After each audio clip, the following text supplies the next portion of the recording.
First, we put the pan and put a little oil in the pan.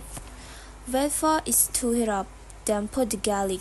Wait for the garlic to turn red and put the meat.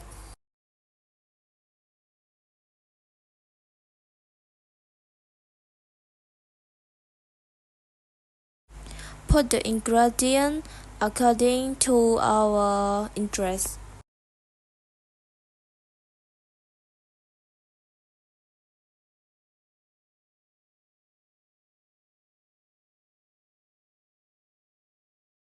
Wait for the meat to cook a little.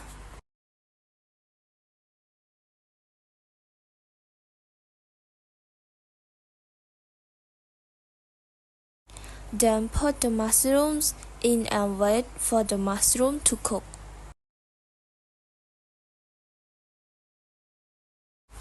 We have to put the pineapple in and wait for a while.